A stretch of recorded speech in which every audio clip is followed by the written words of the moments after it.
Okay, namaste everyone. Thank you for joining in, and really sorry for keeping all of you waiting. We have our yearly festival, and everything has just blown off. Okay, my spouse is in Kolkata, so I've been running around to manage the entire house. But anyways, let's begin with the daily Shanti mantra from the Upanishads. Om Sahana Bhavatu Sahana Bhunakatu Sah Viryankara Vavahai तेजस्विनादधीतमस्तु मा विद्विषावहै Om Shanti Shanti Shanti. Okay. So we were dealing with Rahu in the 3rd and Ketu in the 9th. And in the last class, we had already covered the psychology of Rahu in the 3rd. Okay. And yeah, it's fine, Shannon.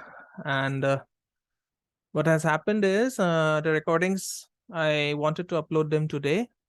But then, a lot of people messaged regarding, the various nuances of Sankranti. That is the reason I had to upload that Sankranti video. So the recordings for the last class would be available tomorrow evening.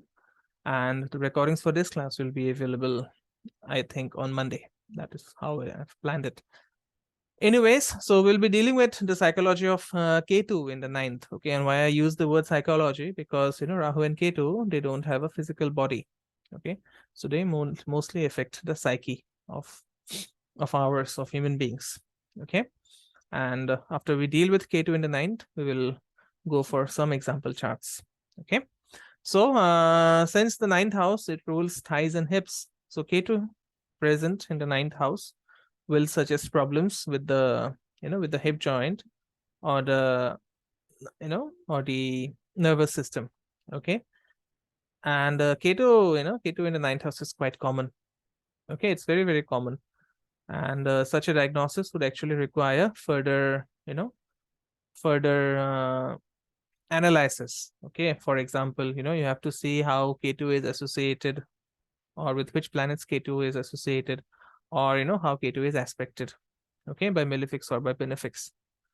Now Ketu in the 9th may indicate a scatterbrain personality who is unfocused. Okay, and it could also indicate a father with a weak personality. Okay, a father figure whose authority is challenged by the by the native or his sibling. Okay, because Rahu is aspecting from the 3rd house, and because the nodal axis is very poisonous by nature. Okay, it is this is a serpent. So in some cases, the native's father may suffer from mental disorders, sexual aberrations, substance abuse, or even from diseases that are usually difficult to diagnose, because the nodes, they make it very smoky, because Ketu represents the smoke. That is the reason why we have Dhumavati as the Mahavidya, presiding Mahavidya of Ketu. Okay. Now, usually with this placement, if someone has this placement, rather, his or her relationship with the father will be remote. That means, the father, you can actually predict if someone is having Ketu in the 9th house, in the Rashi chart or in the Navamsha, then, the father may be physically absent, could have been physically absent during the childbirth. Okay. And if not, then, the father may be emotionally absent from his fatherly responsibilities. And the native usually feels ambivalent about the prospect of his or her own, fatherhood or motherhood in case of a female. Okay. When I speak about fatherhood, particularly, don't think that, motherhood is not included, because if it is a female native, then this will bring up issues with the motherhood. Okay. Yeah. So what I was saying was the native, maybe a bit ambivalent about the prospect of his own fatherhood, and the native could also, while growing up, there could be a learning from personal experience that the father is out of sight and out of mind. But even though that may happen, the native is more or less okay with that, right? And since the 9th house also signifies paternalism, so Ketu here facilitates detachment.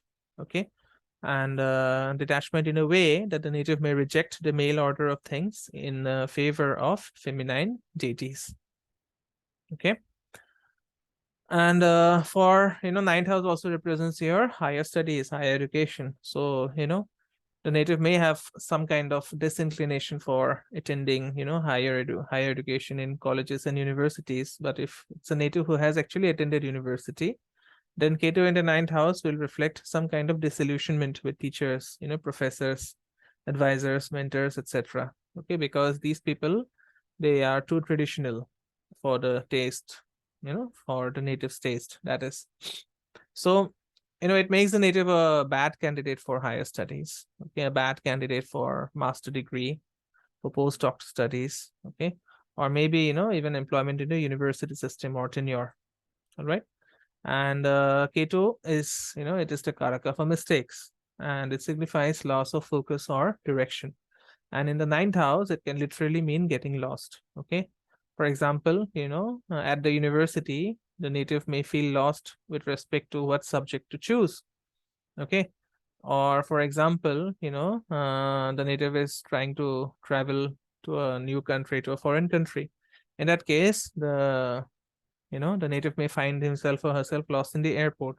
Or maybe, ninth house also represents the legal system, so the native may be entangled in legal issues, okay, or even in one spiritual quest, okay. So in my opinion, ninth house Ketu is more dangerous when it comes to spiritual quest, because it is like the tail of a snake which is trying to wriggle its way without the head. And without the head, you cannot go, you cannot go you cannot go far, okay, because ninth house is also the house of the guru.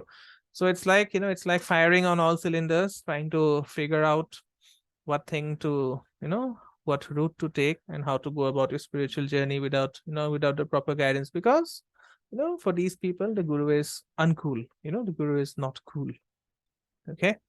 So without the guru, you cannot go further in your spiritual quest, no matter how much, how much it is propagated.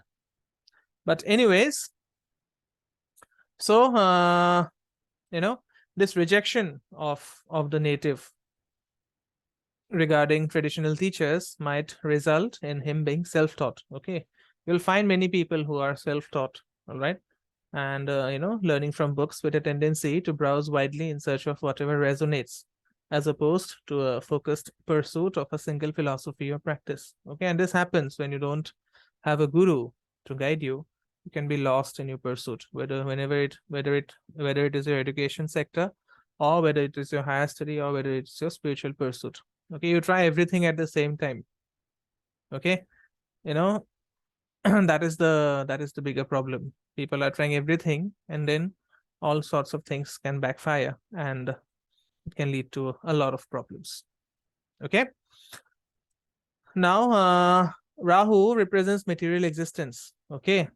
Rahu, it is the great reflector, and Ketu represents the dissolution of things. So in the ninth house, it signifies liberation from dogma, okay, whether it is legal dogma, moral, political, religious, or even scientific dogma, okay. This is the person who believes that all fathers of the constitution are idols with feet of clay, because ideology holds no appeal for the non-believer, all right. So it's a very difficult position to be in, okay. Fourth house represents the mother, ninth house represents the father, and 10th house represents the the parents as a whole, okay. So Ketu in the ninth house can actually lead to a very bad experience for the native when it comes to dealing with both his parents together, okay. So Ketu, as I said, it reflects ambivalence. So the native holds orthodox religion, institutional learning, and prevailing court systems in low esteem, okay. So according to this native, all priests and gurus and professors and lawyers and father figures, they are frauds, okay. If not frauds, they will find them very, very uncool, okay. They are not worthy of respect. That is what these people think, okay. And these people, they have difficulty in accepting traditionally held rules and regulations, okay. For example, in the face of a monolithic belief system, such a native will either reject it or rearrange it, okay. That is the reason you will find many, many spiritual thought leaders who, who diverted from traditional religion. It is present in all religions. It is not only related to Hinduism. These, new age thought leaders, they tried to form their new religion, or they tried to arrange the rules that were already there. For example, what Buddha did, he tried to rearrange whatever was already there in Hinduism. He thought that, the traditional dogmatic rituals were not working, and he tried to form his own, own system by rearranging certain things. So this is Ketu in the ninth. Even Paramahansa Yogananda, okay, he had Rahu in the ninth, but still from the third house, Ketu was aspecting the ninth. Okay. And as I said, there is a lot of suspicion about anything that is ritualistic. Okay. The native has a big problem in ways of the ritual. Okay. The native has a big problem in accepting that, some things require a traditional approach.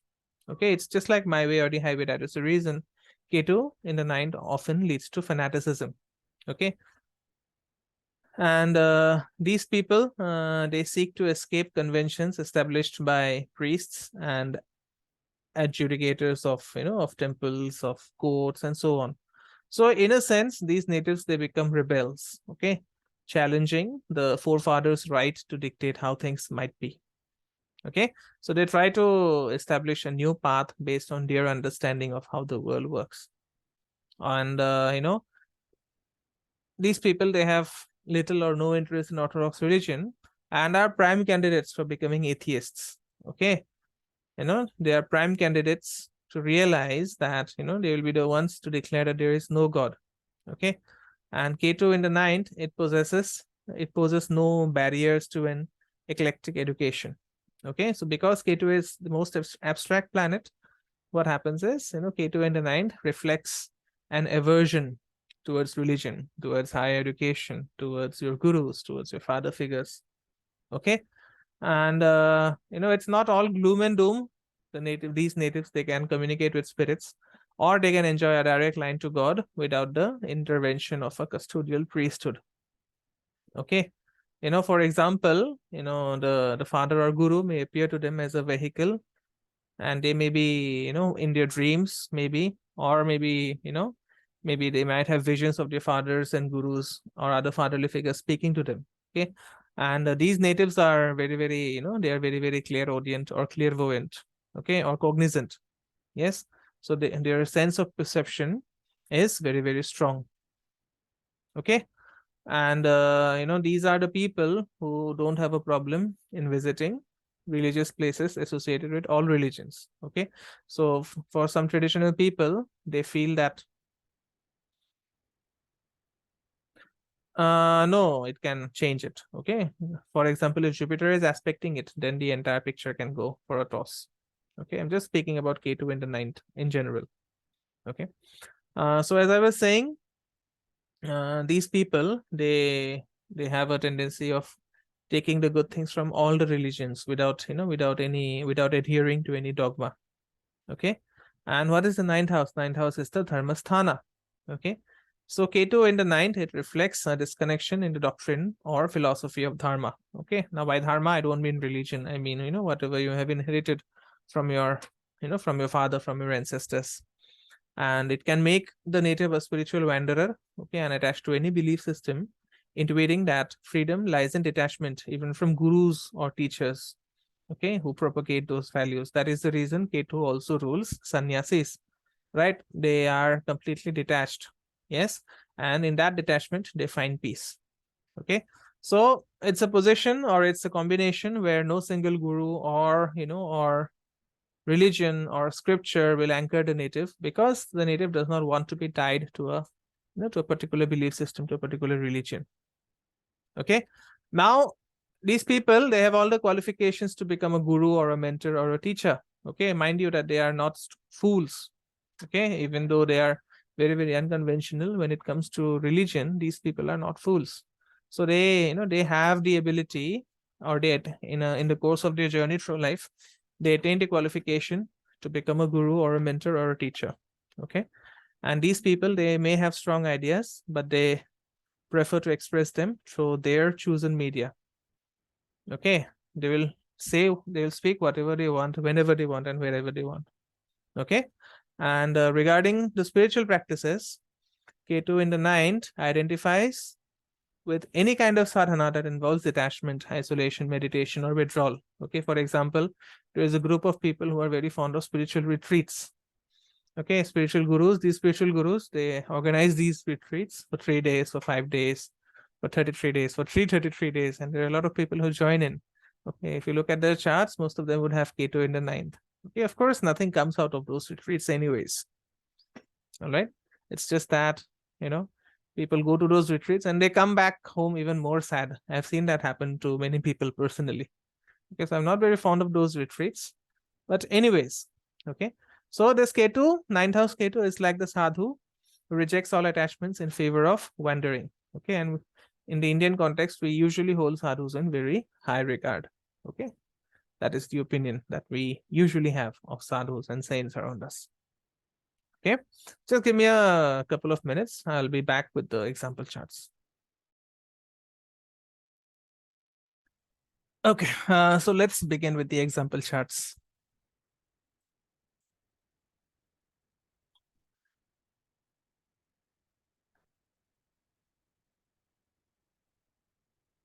Okay, so I hope you can see the chart. Yes. So we have taken up Garth Brooks and then Che Guevara. Okay, I might have got the pronunciation wrong. Anyways.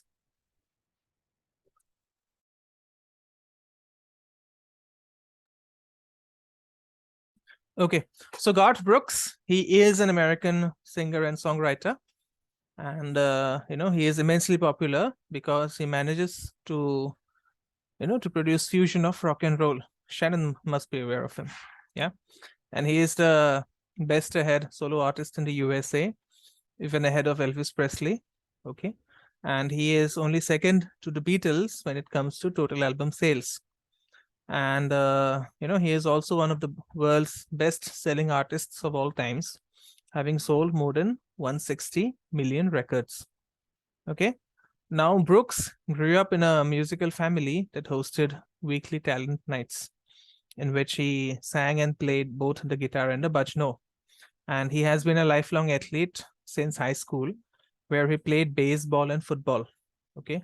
And he received a track and field scholarship to university, where he competed in the in the javelin and graduated with a degree in advertising.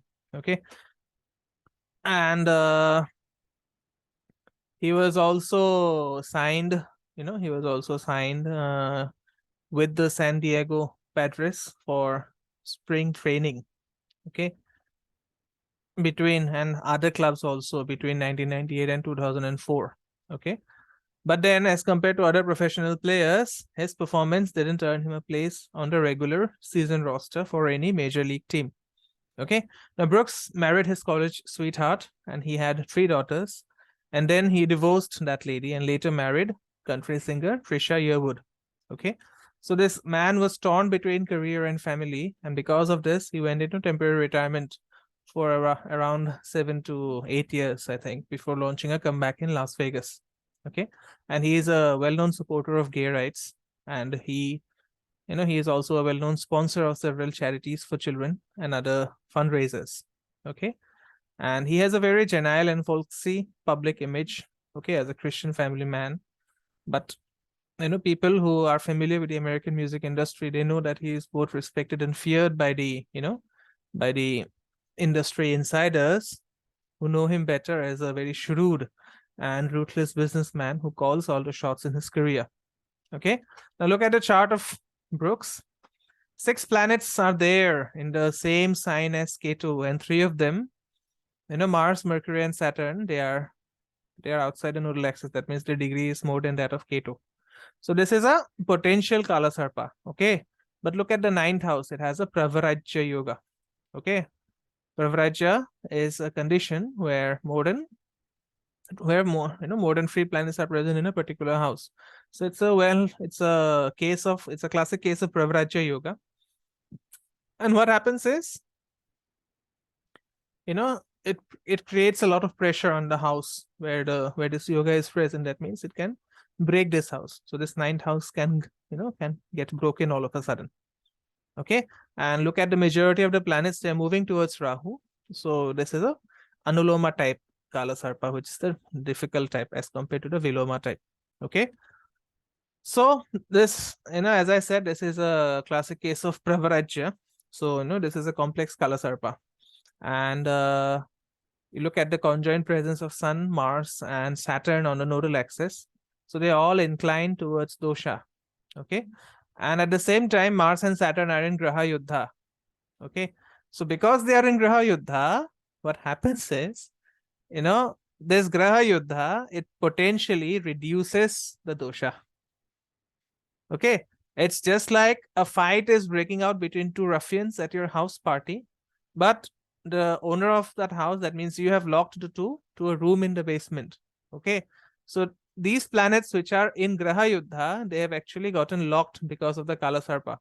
So because they are in Graha Yuddha, the Kala Sarpa is not showing that much effect. Okay. Now Jupiter is also present on the nodal axis. Okay. So, but then, just Jupiter is debilitated and combust. So technically, it overcomes this debility to achieve Rij Bhang Raj Yoga. Why? Because Saturn is present. But then what about its combustion?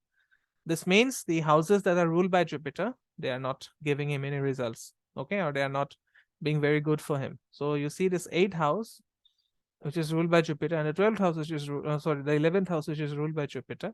So, these two houses are not giving him good results. Yes. But what is happening? Kala Sarpa is also, it's also reducing the effects of this combustion. Okay. And the problem is, if the person would have died, we could have predicted as to how this dosha would have played out.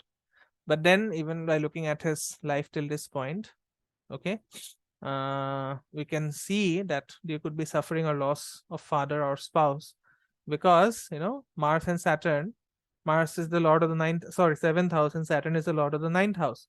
So these two planets are in Graha Yuddha. So there could be suffering due to the father or due to the spouse, or there could be loss of father or loss of spouse. Okay. And look at the chart, almost every planet is exaggerated. Yes, the moon, he was born in Amavasya, and the moon is, even the moon is afflicted. Okay. Mars is exalted, but it is in Graha Yuddha. Mercury is retrograde. Okay. And that means, he will get into trouble because of his speech. And then Jupiter is debilitated and combust. Even Venus is combust, and Saturn is in Graha Yuddha. So what happens is, all these problems, they're getting amplified by the Kala Sarpa. And the result is actually giving him a larger than life existence. Okay.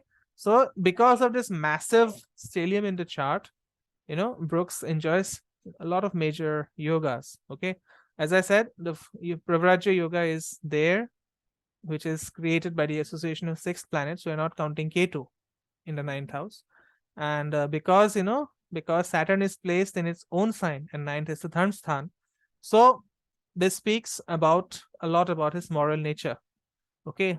And the evidence is seen because he placed his family above his career, and also by the amount of charity work that he has been doing till now. Okay. So there are a lot of, Raj Yogas and Dhana Yogas within this Pravarajya. And who is the kingmaker here? Saturn. Okay. Saturn, it makes you a favorite of the masses. That is the reason you see such a fame attributed to Brooks. Okay.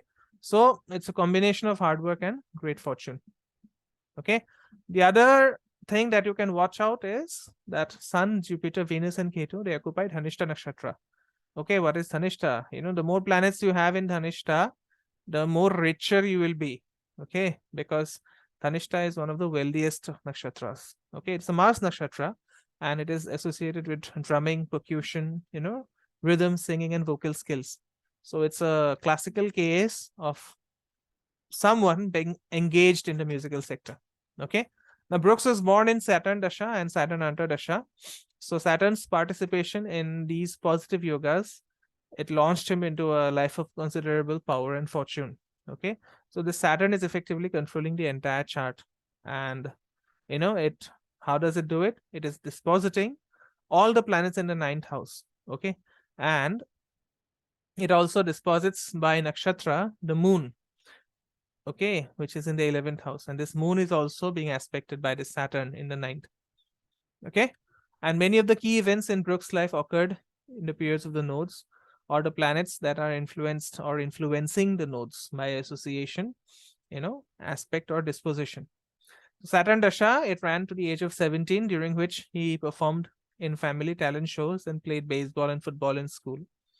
In Mercury Dasha, which happened from the age 17 to 36, he went to university on an athletic scholarship, and he began his musical career, playing clubs, and secured a recording contract. And his debut album was released during, Mercury Mahadasha Rahu Antardasha at the age of 27. So thereafter, he went through Ketu Dasha from the age of 36 to 43. And because Ketu Dasha is usually troublesome for everyone, so Brooks, it was the same for him as well, because he failed to make the cut in 3 separate tryouts to play professional baseball with the San Diego Padres and the New York Mets. But then this period also secured his career in music. Okay. And during Ketu Mahadasha Mars Antardasha at the age of 37, at the 34th or 33rd, I don't remember. Okay. At the 34th or 33rd Annual Country Music Awards, he was named as the Artist of the Decade. Okay. And later that same year, during, Ketu Mahadasha and Rahu Antardasha, the Recording Industry of America declared Brooks the best-selling male solo act of the century in the USA. Okay. And during Ketu Saturn, at the age of 39, Brooks and his wife divorced after 15 years of marriage. Okay. Now Venus Dasha started at the age of 41, and it showed a continuous stream of failed sports ambition. But his musical success continued. Okay. In Venus at the age of 42, Brooks failed to make the cut with the San Diego Padres. But later, in the same bhukti, at the age of 43, he married Trisha Yearwood. You look at the name Trisha. Okay, maybe this is a Libra ascendant person. I'm just going by the name. Okay, it is a Venus nakshatra. The name is in a is in a Venus nakshatra. Okay, so this marriage happened during the age of 43. Okay, again during Venus Rahu at the age of 50, he was inducted into the Country Music Hall of Fame. Okay, so it's a very eventful chart. All right, Che Guevara, very popular. All of us know about him, being an Argentine Marxist revolutionary, physician, author, guerrilla leader, diplomat, and also a military tourist. And he was a major player in the Cuban Revolution, and in the post-revolution communist government. He was later killed by the CIA operatives in Bolivia, after which his face became a universal symbol of rebellion in the counterculture of the 1960s. Okay, so Che Guevara is everywhere in India, okay, especially when it comes to, the left parties. What happens? You'll see his picture everywhere when it comes to starting some revolution. Okay. Now, if you look at the history of Che Guevara, he grew up in a middle-class family, and his father had a huge library. Okay, because of which he became a very omnivorous reader, and he was asthmatic in his youth. But despite that asthma, he trained himself to become a very skilled cyclist and a rugby player. And in between university semesters, while studying medicine, he took 2 major road trips throughout South America that aroused his sympathy for the poor and his antipathy for the foreign companies that exploited them. And after his medical degree, after getting his medical degree, he met the 2 brothers in arms, Fidel Castro and Raul Castro, in Mexico, and he trained as a guerrilla fighter and joined their campaign to oust the Cuban dictator Batista. And he was a brilliant tactician, okay, and he was instrumental in winning a major battle that defeated government forces and actually preceded Castro into a liberated Havana. But after the revolution, he administered brutal retributive justice, and he introduced land reforms and literacy programs. He held posts as Minister of Industry and Finance, and he was also the architect of the Soviet-Cuban relationship. Okay, now at Castro's behest, maybe to remove him from political spotlight, Guevara embarked on 2 world tours in 1959 and 1965 as a spokesperson for Marxist communism in Africa and Asia. In the in the autumn of 1965, he resigned his duties in the Cuban government and he disappeared into the South American jungle, fomenting guerrilla warfare against the Bolivian government. Okay, and in October 1967, his location was betrayed to CIA operatives, and he was ambushed and killed. Okay, and in Cuba, Castro honored his memory with 3 days of official mourning. Now look at the chart. Mercury, Sun, and Saturn, they all occupy the same sign as the nodes, but then all of them lie inside the nodal axis. Okay, so this is a clear case of partial Kala Sarpa. And with all the planets moving towards Rahu, so this again is a difficult type of Kala Sarpa, which is called Anuloma. And this makes Rahu the initial point of analysis. Okay, now this Rahu is debilitated and it gets associated with the enemy, the Sun, and is aspected by a powerful Saturn. And all of these are contributing to the dosha. Okay, and Guevara was born into Rahu Dasha, Chandra Antar Dasha, and as a result, or by the virtue of his natal Dasha Lord, he directly goes into the influence of the Kala Sarpa. Okay, and Rahu's dispositor Venus, you look at Venus, it has gone 12 signs away, and the moon is in the 12th house. So together, they invoke themes of immigration, exile, and covert activity. Okay, now the Rashi dispositors of the nodes are both well placed, and Rahu's sign lord, which is Venus, is in its own nakshatra, and this associates with Jupiter in the second, where they participate with the moon in forming Shubhkartari Yoga. Okay, and Mars is the only, it is the only angular planet, and it is in Parivartan with Jupiter. Okay, a combination that indicates his capacity for lecturing and writing about military matters. So Mars also has sambandha with Saturn. Saturn also occupies the sign of Mars, while Mars occupies the nakshatra of Saturn. So there is a linkage between the first and the ninth house. Okay, so this symbolizes that both his warrior philosophy and his strategic skill, right? This linkage signifies that these two things, his warrior philosophy and strategic skills, went hand in hand. And apart from the nodes themselves, retrograde Saturn is the only planet that will focus. Okay, because a lot of power that is associated with Kal Sarpa is devoted to delivering on Saturn's promise. Okay, and what is the promise? Saturn's promise is that of a military theorist and a diplomat and a martyr. Okay, and if you look at the the life of Che Guevara, all the major events, it occurred during the dasha of this powerful Saturn.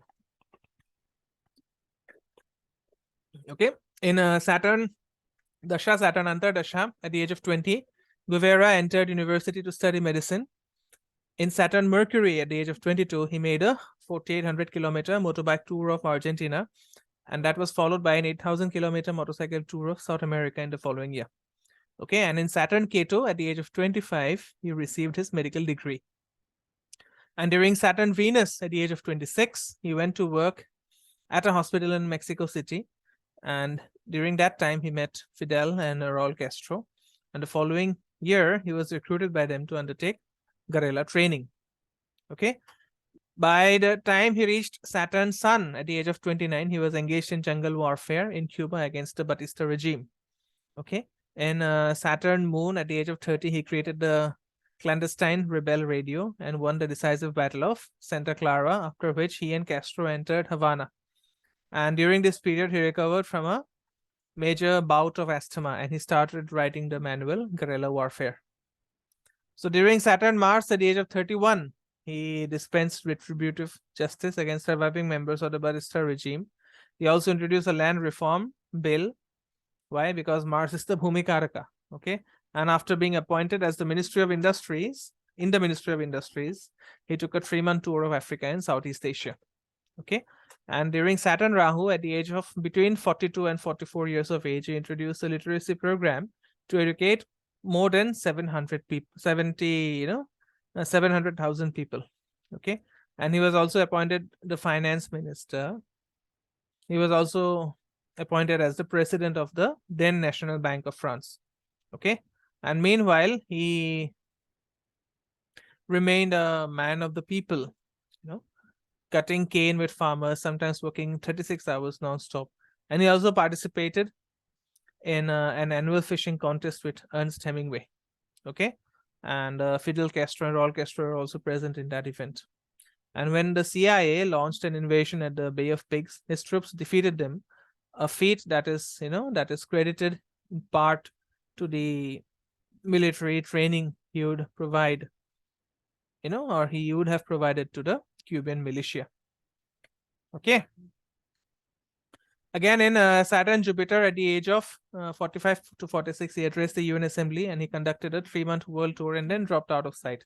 Again, in Mercury, at the age of 47 to 49, after a year of clandestine operations assisting guerrilla warfare in the Congo, he resigned all obligations to Cuba and disappeared into South America. And a year later, he was ambushed by the CIA in Bolivia and killed on 9 October 1967.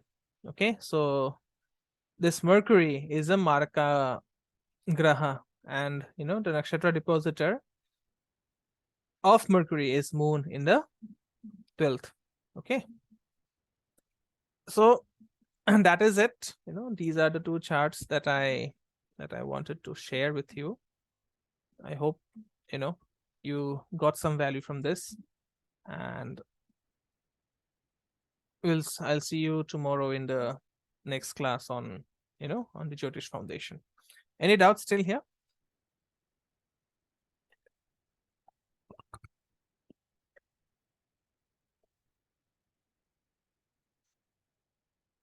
Okay, in that case. No. Okay. All right then. Thank you so much for joining in. I'll see you tomorrow in the Jyotish Foundation class. Namaste everyone, and happy Sankranti, Makar Sankranti. We have started the journey towards Uttarayana. So this is the auspicious time for all your religious rituals and studies. Namaste. Om Gurave Namaha.